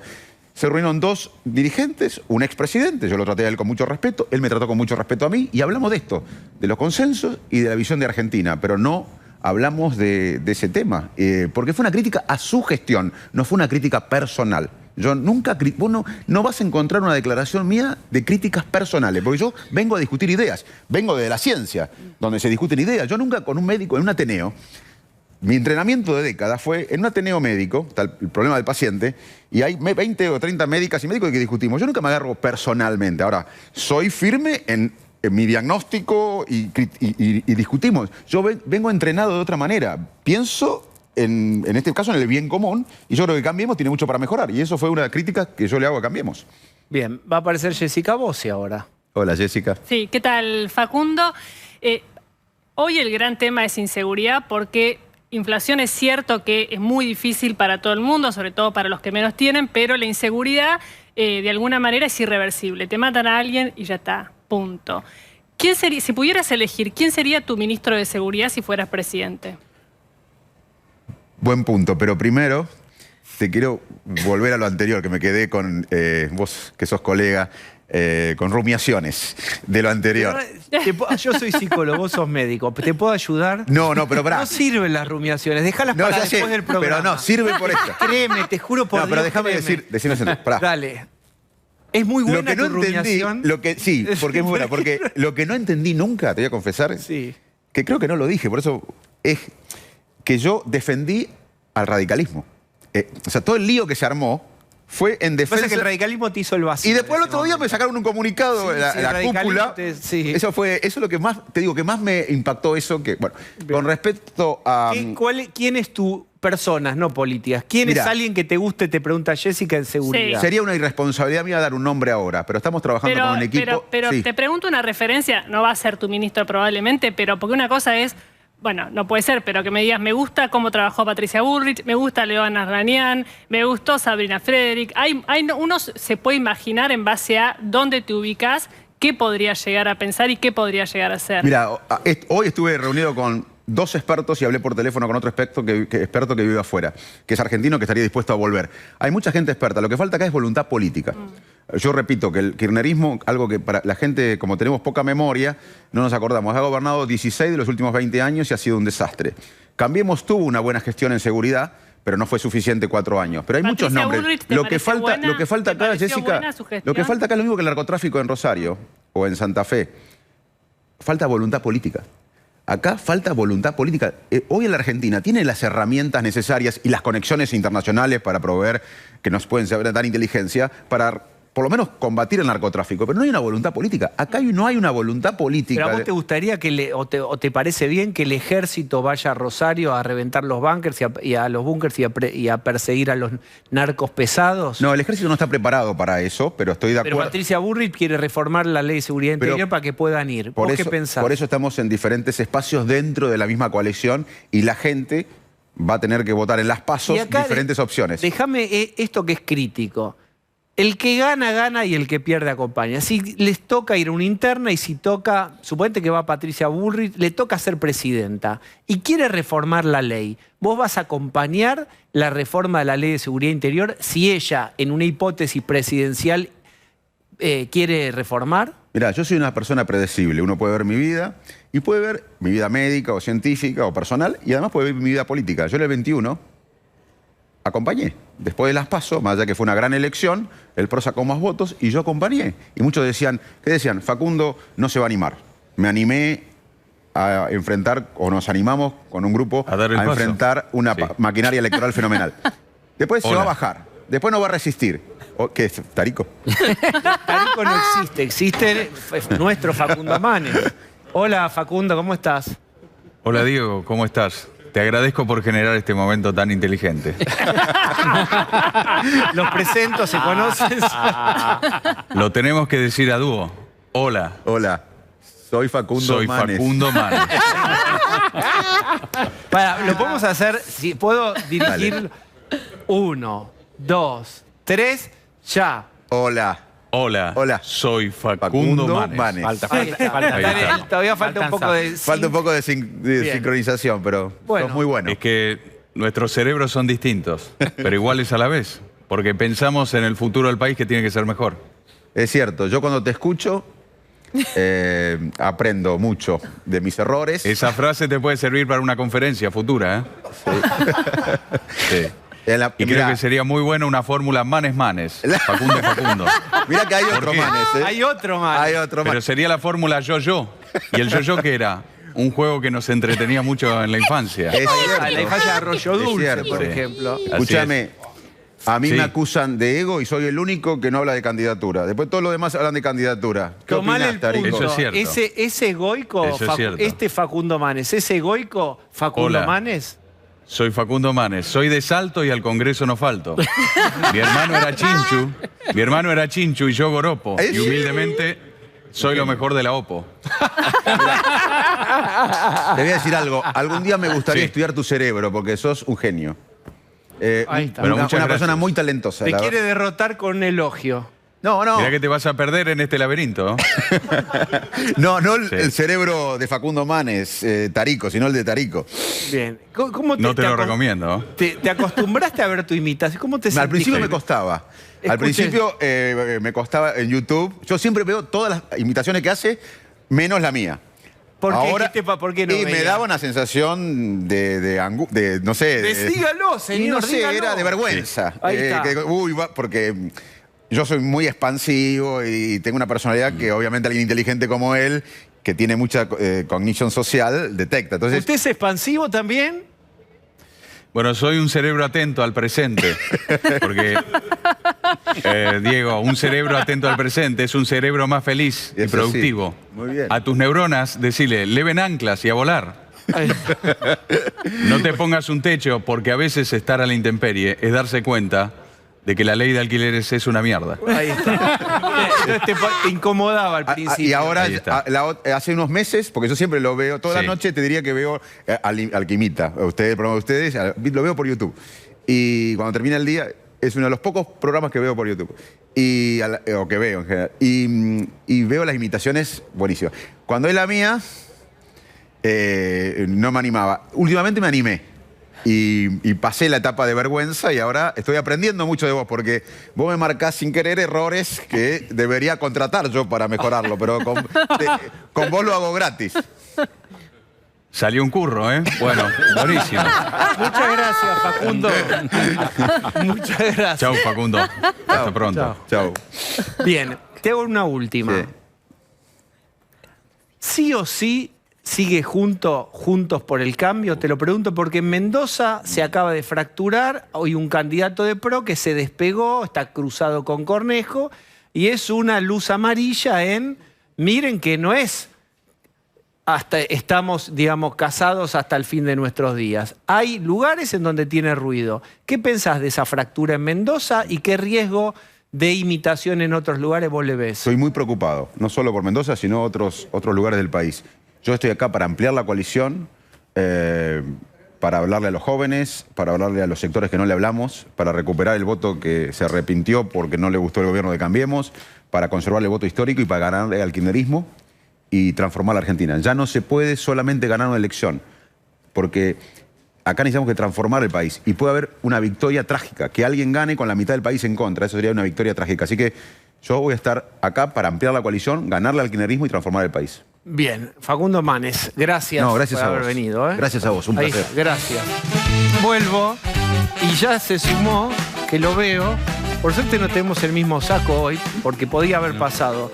Damián Dipache, ¿cómo estás? ¿Cómo va, Diego? ¿Cómo les va a todos? Bien. ¿Qué tal? Trajiste algo que es interesante y dramático a la vez, y es la economía de la seguridad. ¿Cuánto nos cuesta el kit con el que creemos, porque no es que estamos 100% seguros, con el que nos sentimos más seguros? A ver. Bueno, sí, cuando vos ves lo que pasó en Argentina en los últimos 30 años, yo creo que sigue estando inflación y seguridad en las dos prioridades por parte de la sociedad. En el año 1990, la cantidad de impuestos que pagábamos respecto de lo producido por los argentinos, el esfuerzo del trabajo de todo lo que nos estaban viendo, era el 13%. Alguno estará diciendo... Repetí, en el año 90... Era el 13% respecto de lo producido lo que pagamos en impuestos. En el año 1990. Alguno estará diciendo, en aquel momento usted tenía mejor seguridad, salud y educación. Pasó una década y al 2000 pagábamos 20% respecto de lo producido en impuestos. Pasó otra década y en el año 2010 pagábamos el 29,1%. Hoy estamos rozando el 30%. En esos 30 años, ¿usted ve que tuvo mejor educación, salud y seguridad? Tomamos un elemento que es seguridad. Y efectivamente, desgraciadamente, los argentinos están más inseguros y además de pagar más impuestos, tienen que erogar mayor nivel de ingreso y gasto para estar mejor blindados en forma privada. Bien. Entonces, lo que traje es un informe de cuánto es eso, efectivamente, lo que estamos pagando, además de los impuestos que pagamos, cuánto tenemos que pagar en forma privada para estar seguro. Mirá, ahí tenés. Seguro automotor, todo riesgo, 13.000 pesos. Baratito. Sí, es baratito. Lo cotizaste, Sí, ¿eh? sí, es baratito. Seguro combinado familiar, 2.500 pesos. Sepelio familiar... Pero estás contando cosas que van aparte de la inseguridad. No sé, o no. Ahí me gusta garita de inseguridad, alarma, herrería, ventana. Eso lo veo clarito, ¿eh? El automotor, todo riesgo... Bueno, si te roban el auto lo tenés que tener. Claro, o robo. Te lo roban. Es la Bueno, si te lo chocas, si te lo granizan. Sí, bueno, está bien, no importa. Pero pero está bien, lo que planteas. Porque seguramente el costo de esa seguridad sería mucho más el que estoy planteando. Bien, pero está bien, vamos. Porque si te roban la rueda, seguramente le vas a tener que tener un segundo mayor. Está claro. A ver, sigamos. Bueno, en el caso de la garita de seguridad muy típica hoy en los barrios, 15.000 pesos por familia es lo que estimamos en esta cotización. Alarma particular, 3.500 pesos. Herrería y ventanas es todo el costo distribuido mensualmente. Todo lo que te cuesta la instalación lo prorrateas en cuánto tiempo. En un año, en un mes, ese es lo que te quedaría, 5.850 pesos mensual. Digamos, abono rejas. Exactamente. Terrible. El cerco de seguridad eléctrico, cada vez más habitual, también lo prorrateamos del año, el costo anual a mensual, 8.330 pesos. La alarma vecinal, yo tengo alarma vecinal, y se paga esa alarma, 4.930 pesos, y una puerta de seguridad blindada de 16.600 pesos, también anualizado, llevado al costo ¿Cuánto mensual. vale una puerta de seguridad blindada? No me vendas puertas. No, hay 6 casi categorías, más o 200.000 menos. pesos. Sale una puerta, 200.000 pesos, la más barata, una puerta de seguridad blindada. Y es barato, estás dando un número barato. Pero está bien, el seguro todo riesgo también es conservador. Es interesante lo que está planteando Damián, que es, hay una canasta de seguridad que ¿cuánto vale? 71.000 pesos. 71.900 pesos.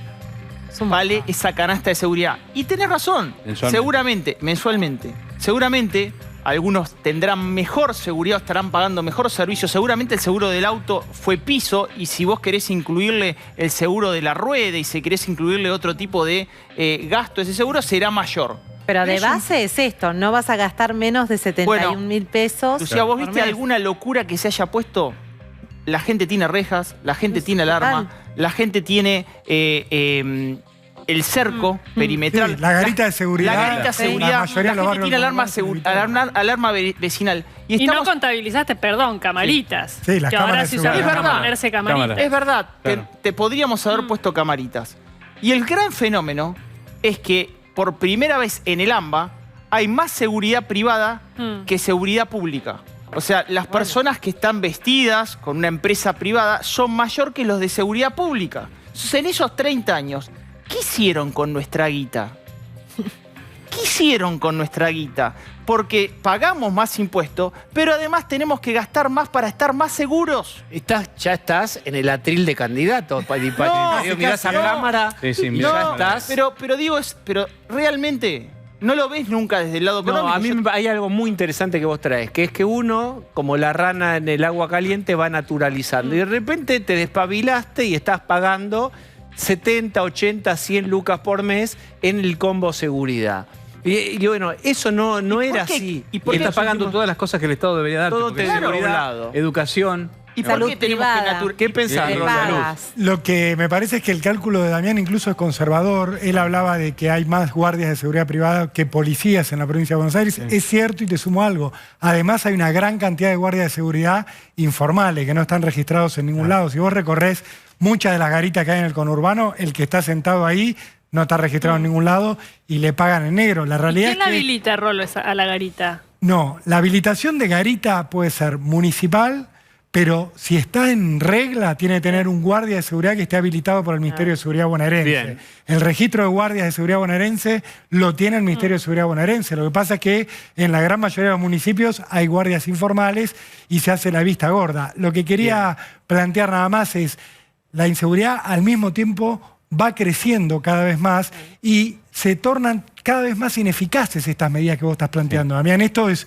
lo loco, porque lo que vemos cada vez más es que la gente tiene la alarma vecinal. Pasó ayer en Ramos Mejía, un vecino llega a la casa con el auto, prende las luces que pagaron entre todos los vecinos para poner reflectores en la calle cuando llega el uno, vienen los ladrones, activa la alarma vecinal y lo roban igual, y le pegan un tiro en el pecho. Eso pasó en Ramos Mejía. Y la policía nunca apareció, o sea, además de todo esto es ineficiente porque no aparece el paso que tiene que aparecer, que es la policía reaccionando. Bien, interesante. La naturalización con la que no nos damos cuenta de todo el sobrecosto de la inseguridad.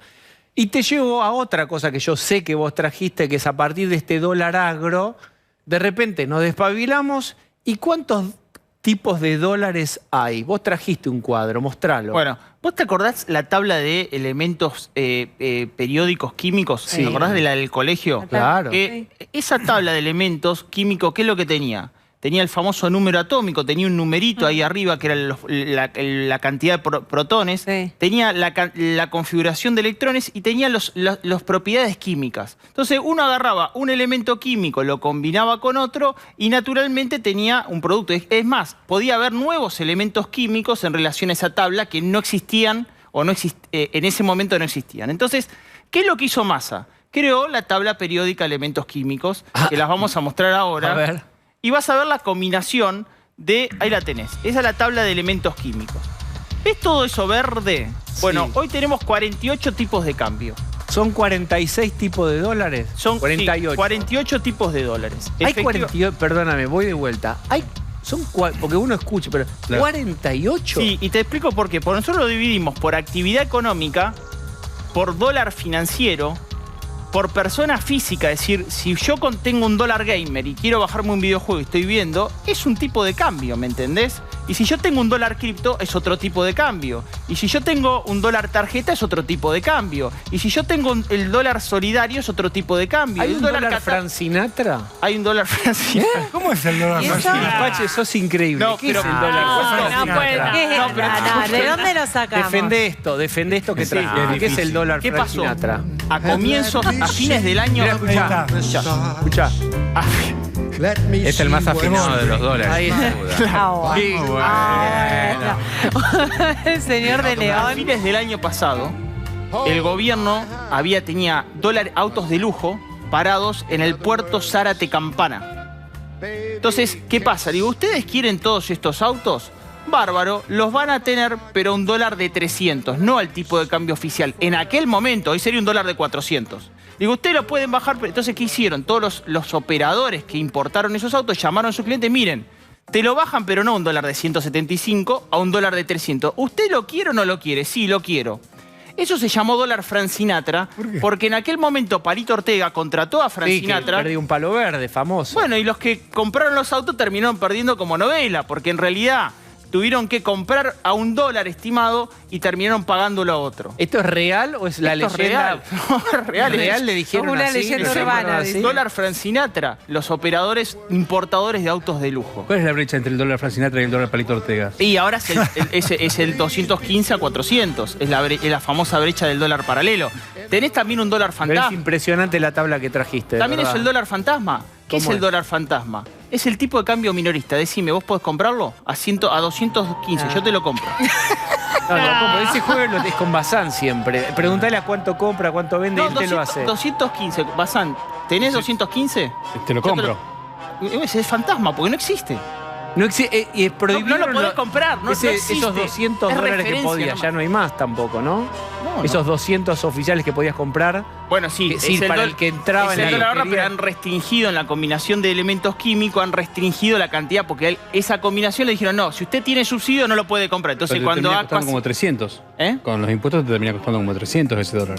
Como los impuestos te termina costando como 300. Ahora, Damián, en realidad lo que uno ve, mostrame la tabla de los elementos periódicos. Y te quiero hacer la combinación que hizo Massa, ¿eh? En realidad, todo eso, ese jeroglífico, se llama devaluación en cuotas. Todo lo que están viendo es una devaluación parcial, facetada, disfrazada. Claro. Vos fíjate que lo rojo, que son las últimas dos que tiene letra negrita, que es el dólar agro y el dólar economías regionales, todo lo rojo con letras blancas, que es la combinación química de Macedoy, le dijo, bueno, mire, usted tiene dólar economías regionales, pero si me da precios justos, puede tener un dólar lácteo y me lo puede liquidar. Si usted me liquida lo que no me liquidó, puede liquidar. Entonces acá tenés la combinación de elementos químicos. Y la otra combinación es la evaluación de la UBA sobre la intervención de bono en el mercado.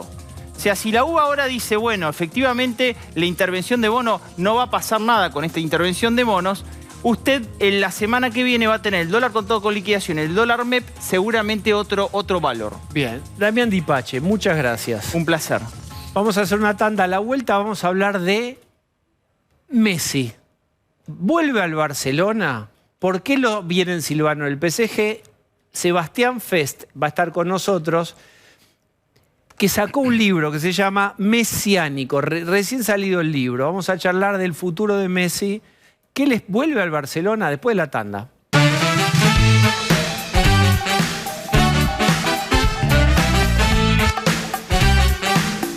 Vamos a hacer como una suerte de parada de descompresión y vamos a hablar de Messi. Miren este libro, Mesiánico.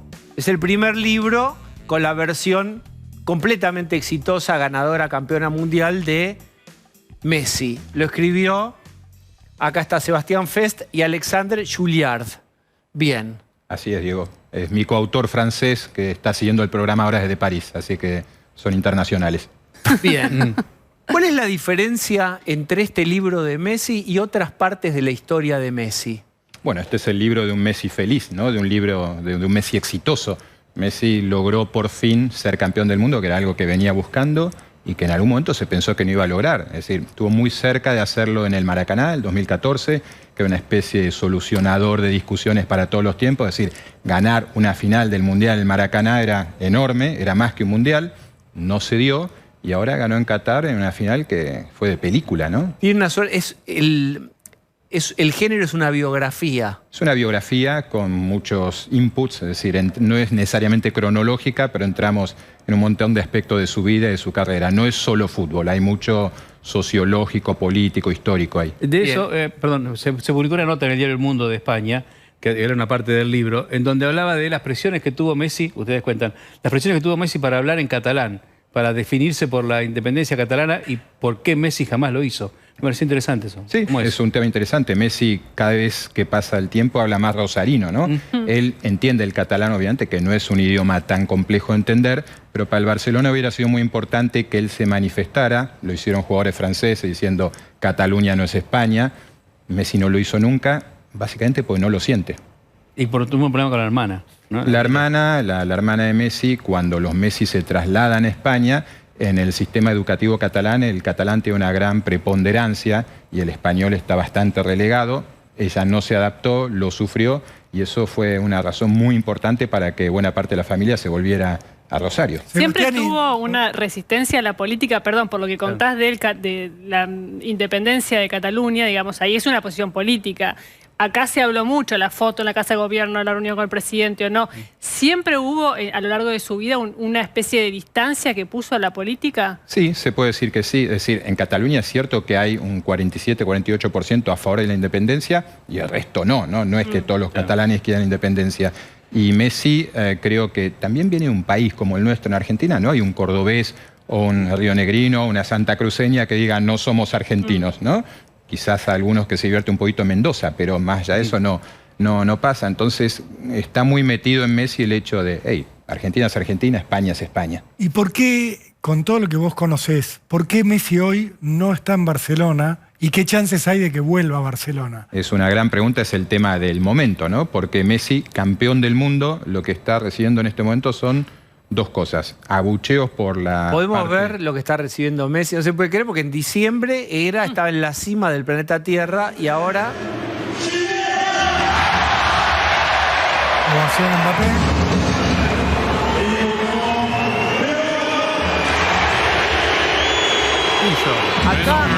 Ahí los franceses le cobran la final. Ahí necesitamos un psicólogo, ¿no? No, ¿le están cobrando la final o no? Le cobran la final y también es cierto que hay una parte de la hinchada del Paris Saint-Germain, la más radical, la más ultra, que nunca lo vio con simpatía.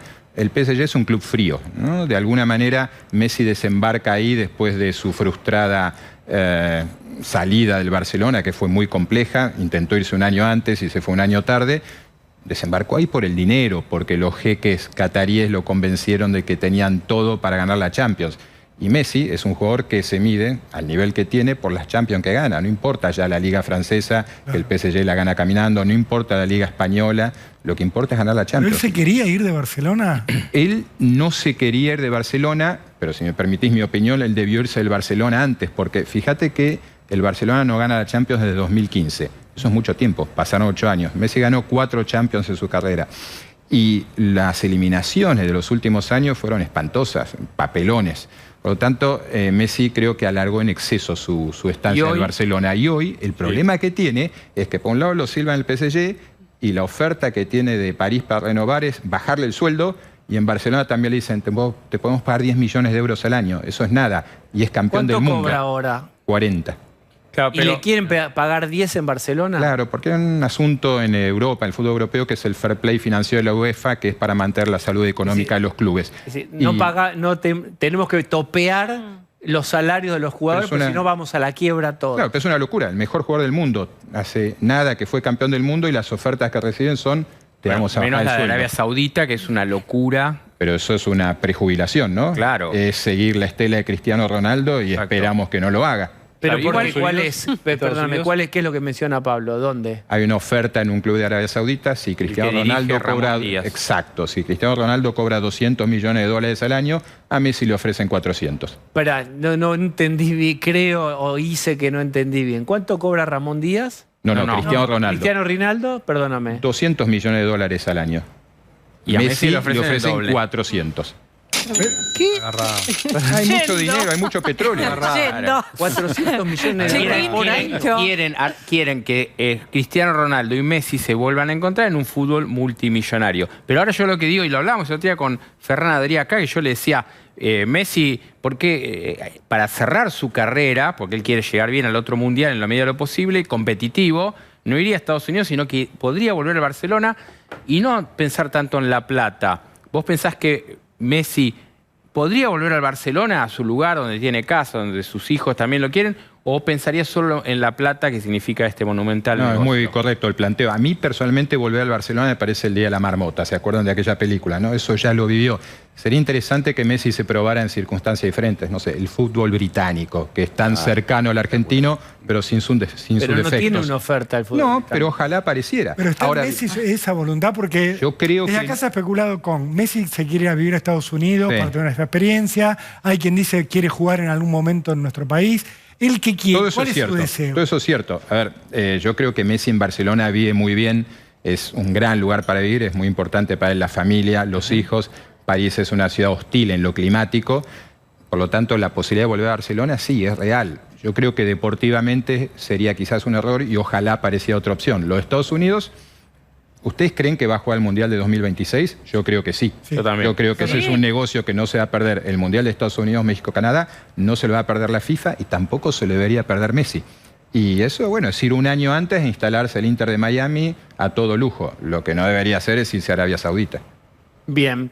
¿Cambió la personalidad de Messi o cómo maduró más allá del triunfo? Venía madurando porque todos nos sorprendimos con esa arenga ahí frente a Brasil, fue, ¿no? En esa final que de repente era alguien que, voy a decir algo muy brusco, pasó, digamos, de vomitar a sonreír. ¿Cómo fue ese tránsito? Bueno, a todos nos ha tan pasado conflictivo. en la vida, ¿no? Todos hemos vomitado y sonreído en En algún la momento de cancha, nuestra vida. Lo que pasa es que perdón la hora, pero no hay otra forma de mencionarlo que, digamos, le ocurría eso en el campo de juego. el problema es que a Messi lo enfocan 300 cámaras, ¿no? Entonces eso se hace público. Yo creo que Messi lo que ha logrado, lo principal que ha logrado es poder ser Messi y dejar de que le pidan que sea Maradona, ¿no? La Argentina quería que Messi fuera Maradona y por fin, a partir de 2021, con ese triunfo en Maracaná y ahora con el Mundial, se aceptó que es Messi. Y me parece también que el Messi que tenemos, su perfil sociológico, su forma de ser, habla de una Argentina un poco diferente a aquella Argentina maradoniana. ¿Por qué? ¿Cómo es? Ahora voy con Osvaldo. ¿Diferencia? A ver, Maradona era alguien esencialmente confrontativo, irónico, hiriente, cruel, tremendo talento. Maradona era también un producto de aquella educación pública argentina, un hombre que dominaba muy bien el lenguaje, que conocía el peso de cada palabra, que te armaba frases geniales. Messi no. Messi es un heredero del 2001.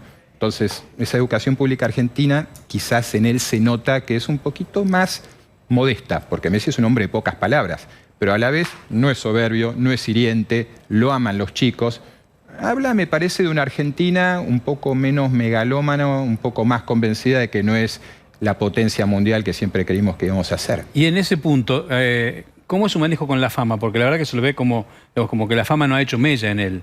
Con lo cual debe ser imposible, ¿no? Porque es el tipo más conocido del mundo. No ha hecho mella. A él básicamente le sigue interesando mucho jugar al fútbol, le sigue interesando más ganar y ha creado una familia maravillosa. Entonces me parece que esos son los dos vectores de su vida hoy. Pero, ¿qué clase de estrella es que no tiene escándalos?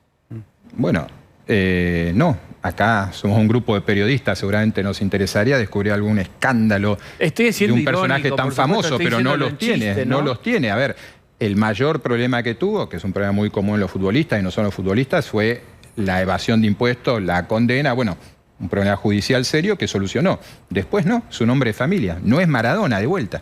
¿Lo imaginás viviendo en Argentina?